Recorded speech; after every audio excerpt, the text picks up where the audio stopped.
한편 일본에선 제7호 태풍 란이 중부지방을 지나가면서 강한 바람으로 통행이 금지되고 자동차가 넘어지는 등 피해가 잇따르고 있습니다. 기록적인 폭우가 이어지면서 추가적인 재해에 대한 걱정이 큰 상황입니다. 도쿄 지종익 특파원입니다. 간사이 공항과 육지 사이에 다리를 비치는 카메라가 심하게 흔들립니다. 강풍으로 통행도 금지됐습니다. 제7호 태풍 란은 일본 와카야마현과 효고현에 잇따라 상륙하며 일본 중부지방에 거센 비바람을 뿌렸습니다.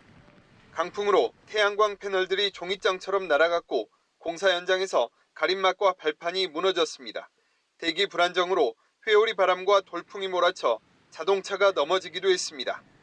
오카야마현에서는 6시간 동안 약 230mm의 비가 내려 관측 사상 최대치를 기록했고 도토리현에서는 폭우로 인한 최고 수준의 특별 경보를 발령하고 댐에 긴급 방류를 실시했습니다.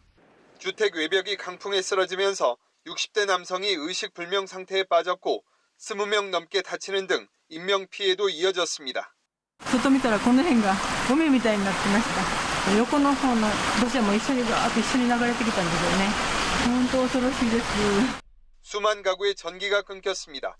일본 중부지방을 오가는 항공편 800여 편이 결항되고 차량 통행도 막히면서 일본 최대 명절 연휴를 즐기려던 여행객들은 발이 묶였습니다.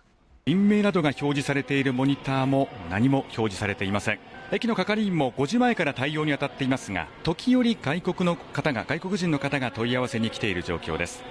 일본 기상청은 태풍 란이 동해상으로 빠져나간 뒤에도 큰 비가 내리고 재해 위험도 높다며 안전한 곳에서 지내달라고 당부했습니다. 도쿄에서 KBS 뉴스 지종익입니다. 안녕하세요. 이소정입니다. 대한민국에서 가장 정확하고 빠른 뉴스는 KBS 뉴스 채널을 구독하면 만날 수 있습니다.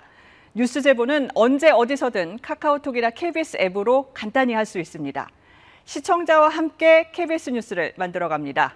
감사합니다.